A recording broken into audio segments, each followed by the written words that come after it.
Bienvenue dans Chasse Passion. C'est au mois de mai que débutent les naissances de faons pour le cerf et le chevreuil. Rencontre sur le terrain avec l'Ardennais Maurice Vuidard. Ensuite, nous visiterons la maison du cerf dans le Loiret.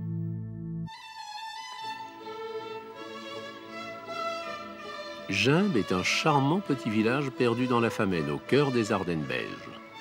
C'est ici que nous rencontrons Maurice Vuidard, agent des eaux et forêts, chasseur amoureux d'écogestion et passionné du cervidé. Le cerf est toute sa vie, si bien que sa femme et ses deux gaillards sont toujours prêts, eux aussi, à courir les bois. Et on s'est rendu compte pendant tout l'hiver que les cerfs sortaient dans les campagnes, surtout derrière les bosquets qu'on voit là-bas au bout. Et alors sur les prairies qui sont ici au-dessus. Et on s'est dit qu'en montant une grande tour au fond du jardin, on arriverait à les voir le soir ou même le matin dans les campagnes là. Et alors il y a aussi toutes les campagnes, tout le tour du village, quoi. Et alors on voit les chevreuils, on voit... Ben bon, c'est pas encore fini. Eh bien, chaque année au mois de mars, printemps, le cerf perd donc ses bois. Et comme nous sommes des passionnés par le cerf, eh bien, nous passons une bonne partie de notre temps à chercher après ce qu'on appelle les mues. Et bon, ce n'est pas seulement le plaisir de faire un tas, c'est aussi l'intérêt de suivre les boisés, donc les cerfs mâles, par leur ramure. Et d'année en année, quand on a un peu de chance, eh bien, on récupère les bois.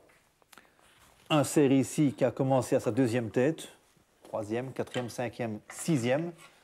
Le bois tombé en mars 97, qui vit toujours. Et c'est un élément important dans la gestion de l'espèce, de pouvoir les suivre, de les voir évoluer et de pouvoir prendre une décision au moment de la chasse, ou en tout cas de proposer de tirer tel cerf plutôt que tel autre. Généralement, on va avoir tendance à tirer les plus faibles. Ce n'est pas toujours ce que fait le chasseur, mais c'est ce qu'il devrait faire en tout cas.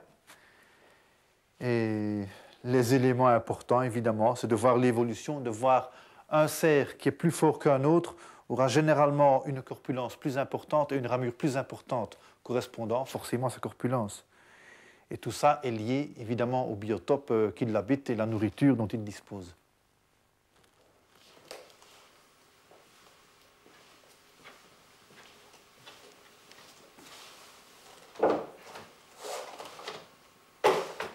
Bon, ce qui est très complémentaire du suivi des mues, c'est évidemment le suivi par photographie. C'est un travail qui se fait en noir et blanc. Et alors, d'année en année, on photographie les mêmes cerfs, souvent aux mêmes endroits. Et on regroupe ces photos. Il y en a parfois qui sont espacées de plusieurs mois, voire de plusieurs années. Mais on arrive avec ça à donner un âge précis et de se rappeler de toutes les péripéties d'un cerf. Et quand on avance un argument en disant tel cerf à 10 ans ou à 12 ans peut être récolté ou à 7-8 ans et à surtout ne pas tirer, ce n'est pas une invention. Donc les mues, les photos, ça confirme bien les choses. J'ai ici un cerf qui est malheureusement mort à l'âge de 5 ans. C'est un cerf qui a été tiré par un chasseur qui avait la photo du cerf en poche, avec un point rouge dessus qui voulait dire cerf à ne pas tirer. Il est ici suivi en photo durant 3 ans. Photo toute noir et blanc parce qu'en couleur ça coûterait vraiment trop cher pour des petits amateurs comme nous sommes. Et ce cerf-ci a été tiré en bonne et due forme, malgré la photo et le point rouge. Le cerf l'a battu à l'âge de 5 ans, il était 20 corps. Un cerf assez prodigieux. Mais quand je parle à mon collègue voisin, lui dire « bon, j'ai vu le rouge », eh bien, c'est clair dans sa tête, il sait très bien de quel cerf je parle. Si je lui dis « j'ai vu un 8 corps », des 8 corps, il y en a plein le bois. Mais quand je lui dis le rouge, c'est tel 8 corps. Et ça, c'est une facilité pour le chasseur ou pour les gardes d'immédiatement dans leur tête identifier de quel cerf on parle. Le gamin, c'est un cerf qu'on a baptisé le gamin parce que la première année qu'on l'a connu, c'était un petit 14 avec une tête vraiment tellement juvénile qu'on l'a baptisé le gamin comme ça. Et c'est un nom qui l'a suivi jusqu'à présent. C'est un nom. Il avait ça écrit sur le visage aux premières rencontres. Il avait un regard comme ça d'un gamin qui se faisait botter les fesses par tous les autres cerfs. C'était un petit 14 corps de 3 ans qui circulait partout, qu'on voyait partout et toujours en train de se faire rosser par les autres. Et sur son visage, c'était vraiment un regard tellement criant, quoi. Un gamin. Oui, celui-là, évidemment, c'est le rouge. Hein. Le rouge, il a son histoire écrite dans un livre maintenant. Et bon, c'est un cerf auquel je tenais particulièrement parce que je le connaissais depuis tout petit. Et puis, il est mort à l'âge de 5 ans, d'où sa présence là, dans la place d'honneur du salon. Le mois de mai est la période des naissances de faons pour le cerf et le chevreuil. La biche met bas un petit, exceptionnellement 2. Ce petit, comme pour le chevreuil, est tacheté de blanc, ce qui lui permet d'acquérir un plus grand mimétisme par rapport aux taches de lumière jouant sur la végétation avoisinante. Il perdra cette livrée durant le mois de septembre. Bien que le faon soit capable dès le premier jour de se mettre debout et de marcher, sa meilleure défense réside dans son immobilisme. Il faudra attendre 15 jours avant de le voir gambader derrière sa mère. Les pertes sont nombreuses durant le mois qui suit les naissances, la prédation est importante et les mauvaises conditions climatiques peuvent être une cause de disparition aussi. Pour le gestionnaire d'un territoire, le printemps correspond-il à une période de surveillance intense. Voilà. Prends la pince.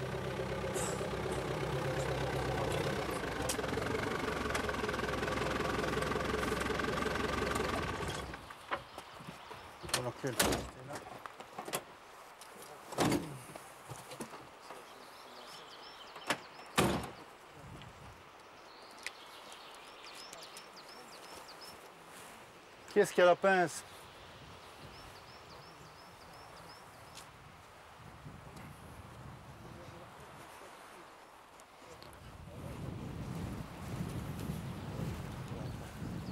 La couchette est vide.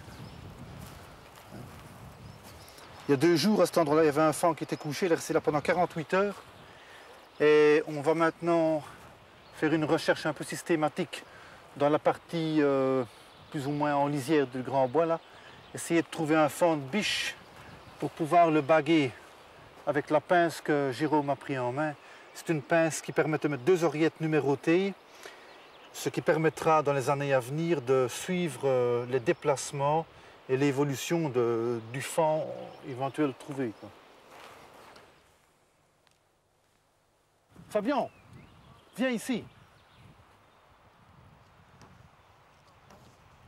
Il y a un faon ici dedans. Reste au coin de la clôture. Hein. Jérôme, si tu allais te mettre au coin de l'autre côté. Avant, hein, dis, on va ouvrir la barrière qui est là, au-dessus. Dis, attends, hein.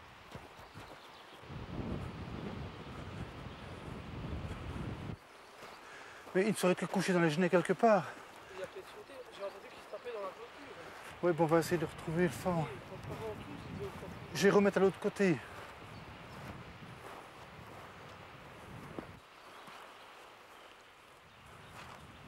Parce qu'ils ont un pelage tellement mimétique qu'on marcherait presque dessus sans le voir.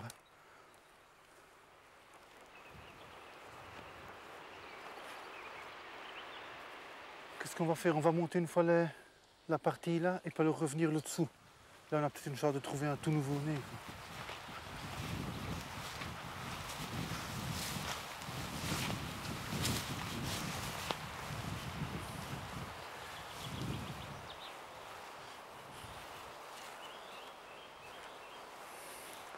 Ce que nous faisons ici, évidemment, est une chose à ne pas faire en amateur. Il faut faire ça avec beaucoup de professionnalisme.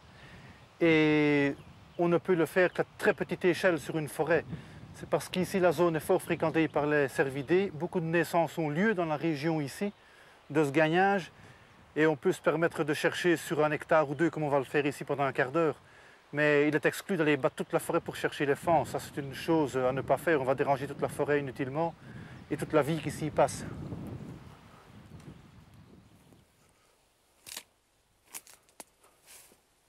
On va repartir vers le fond, hein, les gars. Ce qui sauve les faons, évidemment, qui peuvent naître à un endroit aussi découvert que celui-ci, c'est le fait qu'ils sont complètement inodores. Ils ne bronchent pas, ils ne bougent pas. La biche les met au monde là où elle se trouve. Et alors, vu qu'il n'a pas d'odeur, un renard peut passer à quelques mètres d'un faon sans y toucher, il ne l'aura pas senti.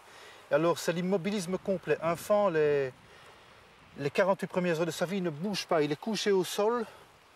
Et si par hasard il se lève lorsque sa mère est là et que sa mère sent le danger, que ce soit humain, que ce soit un animal, un prédateur, eh bien, elle va y mettre un cri et va prendre la fuite pour attirer le regard de l'intrus vers elle-même. Et le faon, instantanément, va se taper au sol, le cou allongé par terre, il ne va plus bouger.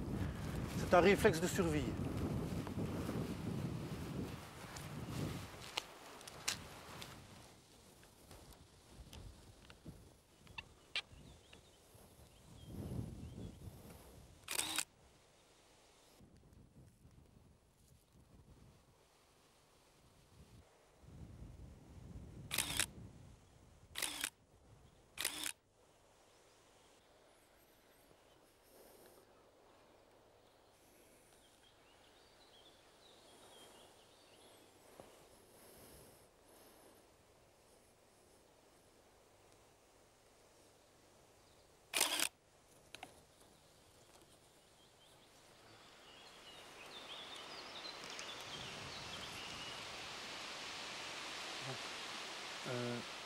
On va le laisser s'écarter, on ne va pas le poursuivre. Parce que visiblement il est perdu, enfin perdu momentanément. Il est venu très près de nous en fait parce que c'est celui qu'on a dérangé dans la clôture là-bas qui a sauté et qui sait que sa mère est dans un certain rayon. Le chiffrer est impossible, mais elle est certainement dans un rayon de 2 ou 3 ou 400 mètres. Il était dérangé, sa mère est là et lui il va tourner en rond autour de l'endroit où sa mère l'a laissé pour que sa mère puisse reprendre ses odeurs et le retrouver. Lui, il va décrire un cercle autour, il va probablement se coucher là dans un endroit à l'abri du vent, il ne va plus bouger de la journée. Et pour le moment, on ne va pas le poursuivre pour ne pas l'éloigner trop de son endroit, de son repère, quoi. Il est venu tout près de nous parce qu'il a entendu du bruit et il a certainement cru que c'était sa mère qui approchait. Des craquements d'arbres, de branches, d'herbage, et ça le met en alerte, quoi. Et il vient pour voir si c'est sa mère qui vient pour le nourrir. Et quand il s'est rendu compte que ce n'était pas sa mère, eh bien, il a eu des réflexes d'adulte presque.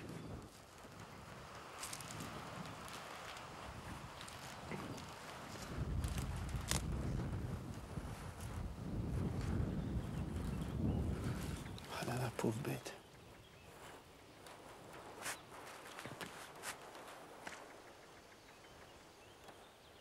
Bon, je pense qu'il est temps qu'on s'en aille d'ici parce que ça risque de coûter cher en vie tout à l'heure. Hein? Qu'est-ce qu'il y a là-bas? Qui vient de sortir là? Ben, je venais du bois de Gimbe. Et il y a un faon qui est venu près de nous autres là et qui est reparti. C'est celui-là, il est rentré par la barrière que j'ai ouverte et puis il est remonté de nouveau. Et à mon avis, il est reparti là-dedans. On va le laisser tranquille, lui, il est temps maintenant de... Je vous dis, c'est des expériences à faire sur des toutes petites échelles parce qu'on sait ici qu'il pourrait y avoir un faon, effectivement, on l'a vu. Mais c'est quelque chose à ne pas laisser faire par des amateurs ou par des touristes du dimanche qui voudraient aller voir après des fans. C'est totalement à proscrire, quoi. Ceci est fait uniquement dans un but de pouvoir en baguer un, de voir son suivi avec une éventuelle oreillette. Mais celui qui court là, il est impossible de le prendre. Et la pince ici est donc avec des oreillettes. Voilà. Ceci s'agrafe de cette manière-là. Et alors, avec un peu de chance, le jeune cervidé va promener cette oreillette durant plusieurs années à son oreille, ce qui permettra de l'identifier et de voir son parcours. Et si on le tue quelque part, eh bien on saura où il est mort, à quelle distance il peut avoir parcouru durant sa vie, où il est né, où il est mort, et le reconnaître d'année en année si par hasard il subsiste, quoi. Mais l'opération a assez duré maintenant, il vaut mieux qu'on se retire. Avec le faon qu'on vient d'avoir ici tout près de nous et qui est rentré dans la clôture et qui est reparti après, voilà la raison du dérangement, elle est là-bas. Voilà le tourisme sauvage à travers tout. Des gens qui se promènent probablement innocemment, hein, qui ne se rendent pas compte du dérangement qu'ils causent dans la forêt, mais ils passent là à travers tout. Ils font lever les fans un peu tous azimuts. Et c'est la raison pour laquelle on en a eu deux près de nous, hein. La biche et le faon qui ont quitté le bois là-bas, les gens qui se promènent là. Et alors, avec le danger des clôtures comme celle-ci, ou même comme d'autres, ceci est une clôture qui est faite pour la protection d'une prairie contre les sangliers. Une prairie qui est destinée au gibier. Par ailleurs, ce sont des clôtures de protection contre les dégâts de gibier. Et si ce faon n'avait pas pu sauter ou passer par la barrière qu'on a ouverte uniquement pour ça, eh bien, il se serait pris dans les fils, soit il se tape la nuque, le cou contre en voulant sauter au-dessus, et il se casse la nuque, le cou du lapin, quoi. Ou alors, il essaye de sauter, et au moment où il retombe de l'autre côté de la clôture, il se prenne les pattes arrière dans la dernière maille, et il risque de rester pendu par les pattes arrière là-dedans. On a retrouvé malheureusement des fans morts comme ça, pris par les pattes arrière, jusqu'à ce que mort s'en suive, quoi. L'autre biche sortait. T'as vu les gens qui se promenaient là? Ben voilà pourquoi. Et le premier fan qui est revenu du bois de Gimp, je suis convaincu que c'est à cause de ça qu'il est venu vers nous aussi. Il ne savait plus où aller. C'est le fan qu'on a probablement dérangé dans les genêts. Sa mère l'avait laissé là et c'est vers le centre qu'il revenait, vers son repère. Hein. Ah oui. Ben non, mais c'est ce que je viens de leur expliquer. Et les gens, ils ne se rendent pas compte de ce qu'ils font. Tu sais, ils sont là. Bon. Non, non, c'est un fan qui a plusieurs jours, ça.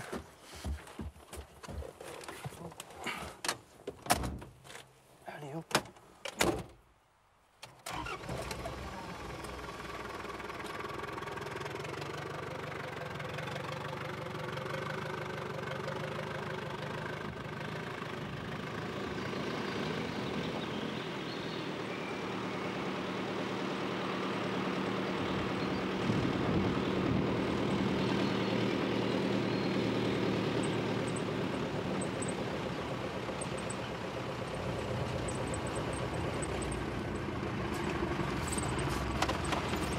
Bonjour. Bonjour. Ça va? Ça va bien vous-même? Bonjour. Vous avez vu le fan là au-dessus? On en avait beaucoup. Oui, mais ce que vous faites là, il ne faut plus le faire. Je le fais. Vous vous rendez compte le danger que c'est pour ces petites bêtes là? Pourquoi? Pourquoi? Ben justement, on était en train de chercher là-bas un fan pour le baguer, pour pouvoir le suivre durant quelques années. Et on vous a vu passer, on s'est demandé pourquoi il y avait ces bêtes qui couraient dans tous les sens. Et alors, ce petit fan-là risque de se jeter dans la clôture et de se tuer sur place. Hein. Ça, il ne faut plus faire. À cette période-ci de l'année, si vous vous promenez en forêt, restez sur les grands axes, mais n'entrez plus dans les massifs. Ça peut être catastrophique pour les bêtes. Ces petits fans sont perdus. Il y en a un qui est arrivé sans sa mère, et puis alors il y a une biche qui est arrivée près de nous avec un fan. Et le fan, il court encore maintenant. On vient de le voir il y a 3 minutes. Hein. Il court dans la grande mise à blanc là, de savoir où aller. Combien en avez-vous vu, vous, là-bas? Un seul? Non, il y a une autre biche et un fan qui est venu. Ça, je n'ai pas vu. Non, mais nous, on l'a vu. Si vous promenez cette saison-ci, restez sur les grands axes, c'est important. Ça va bien. Ça va? Ça va bien. Bon après-midi et bon Merci, week-end. vous Au aussi, revoir. hein.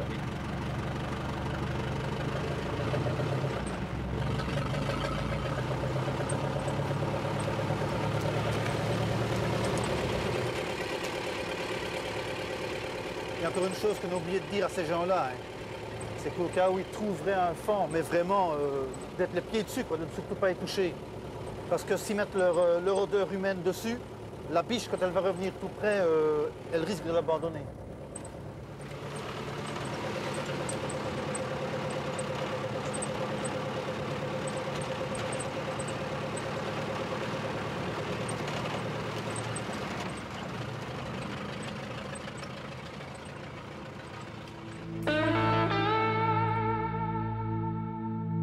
La noblesse du plus grand de nos cervidés inspire toujours le respect. L'absence quasi totale des prédateurs le concernant impose plus que jamais une saine gestion fondée sur des prélèvements synégétiques strictement contrôlés. La Sologne est un privilège que nous avons plaisir à partager. Ce terroir, au passé royal, est assurément la plus belle vitrine de la chasse, par la richesse exceptionnelle de ses paysages et la vie sauvage qui les anime. C'est à Ligny-le-Ribaud que nous rencontrons Jean Alvarado dans une maison typiquement solognote qui abrite la Maison du Cerf. Cette maison, elle a donc été la suite logique de la création de notre GIC, Groupement d'intérêt synégétique du Cosson, qui est bien sûr un GIC cerf sur un massif qui se situe donc juste en dessous d'Orléans et qui finit aux portes de Chambord. Le GIC du Cosson est attentif à aménager le territoire en écosystème et à gérer le grand gibier au point que la forêt puisse le supporter. Le choix qualitatif, comme on le nomme, leur vient du souci de voir une population harmonieuse, résultat de l'équilibre des âges et des sexes.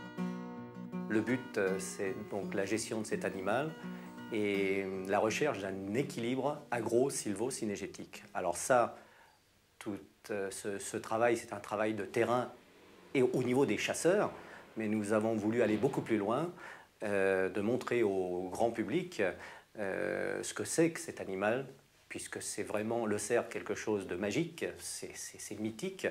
Et en clair, quelles sont les expositions qui sont organisées? Alors voilà, ce que je disais tout à l'heure, c'est pas un musée, donc à but pédagogique. Au départ, nous sommes partis comme thème les bois du cerf, puisque on a fait découvrir à beaucoup de gens que les bois du cerf tombent tous les ans. L'évolution des bois, donc en partant des premiers bois de l'animal, c'est-à-dire le daguet, l'animal au bout d'un an, quand pousse la première dague, et ensuite toute l'évolution des bois, donc la progression de ces bois-là. Nous avons également fait découvrir que ces animaux vivent de façon très hiérarchisée. Nous avons fait découvrir donc ce que l'on appelle la cellule familiale, enfin sans rentrer dans les thèmes. Ce sont donc des animaux qui vivent de façon matriarcale, c'est-à-dire ce sont des animaux qui sont dirigés par une femelle, une biche, la grande biche, qui elle va entraîner toute la harde, et ainsi de suite. Donc des détails que les gens découvrent, mais à fur et à mesure, qui se passionnent bien entendu. Concernant la mâchoire, comment reconnaître un jeune animal d'un animal plus âgé? Donc on a une série de mâchoires, la première qui est celle du faon, donc un animal de moins d'un an. On le reconnaîtra de par ses 3 prémolaires. Vous avez 3 prémolaires et une seule molaire. Ce qui est très important, c'est la 3e prémolaire trilobée. L'animal d'un an, entre 1 an et 2 ans, si c'est une femelle, ce sera donc une bichette.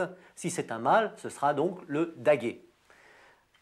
La mâchoire a évolué avec une molaire supplémentaire, mais ce qui est très important d'observer, c'est qu'au niveau des 3 prémolaires, la 3e prémolaire est toujours trilobée, mais un peu plus usée puisque ce sont des dents de lait. Ensuite, vous avez donc la dentition définitive de 2 ans et au-dessus.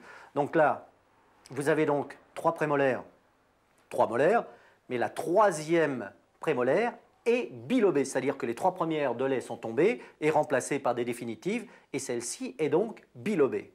Par contre, là, vous allez voir une dentition très très pointue. Ça, c'est donc un animal qui a 3 ans.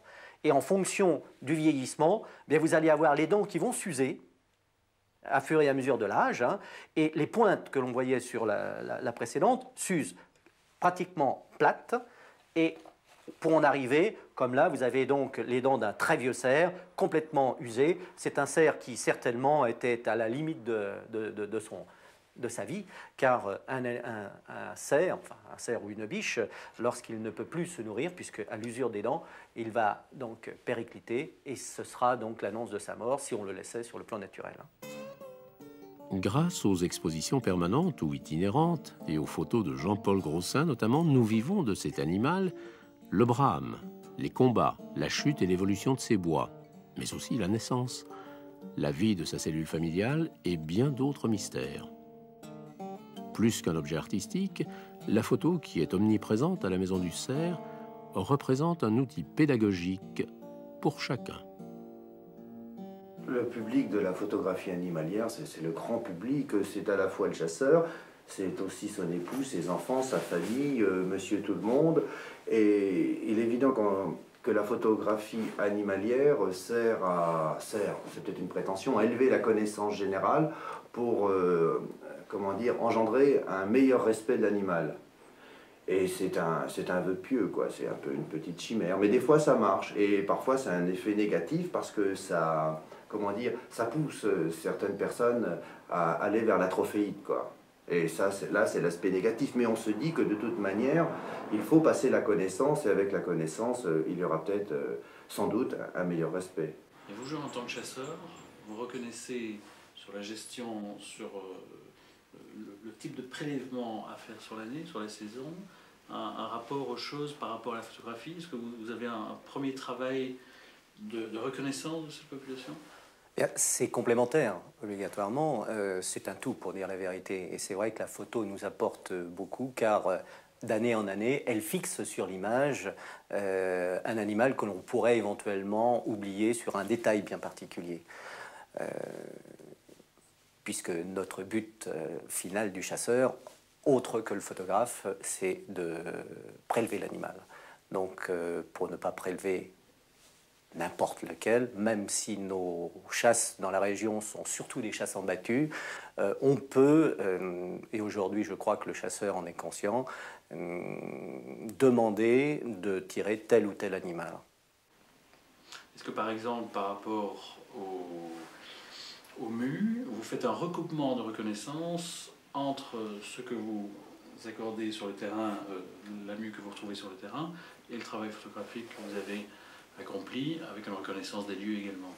C'est évident que lorsque l'on retrouve des mus, on essaie de penser à retrouver le porteur, le propriétaire qu'elle sert de ces mus. On n'y arrive pas toujours, je dirais même qu'on y arrive relativement rarement. Mais tous les ans, on fait quand même cette histoire en pointillé des cerfs. Et si vous voulez, ça intéresse autant le chasseur que le photographe, puisque ça augmente notre passion, ça complique la règle du jeu. Donc c'est comme au bridge et au tarot, plus la règle est compliquée, plus le plaisir est grand. Enfin, il y a un autre avantage également concernant ce suivi, c'est que ça nous permet, même au niveau des propriétés, de connaître le passage de l'animal, même à la limite pour son prélèvement, puisque je parle là en tant que chasseur, on va savoir tel cerf, à quel endroit et à quel moment de l'année il va se trouver. Donc on peut définir donc son passage, mais même avant de le prélever, ça nous permet de retracer sa vie, quoi.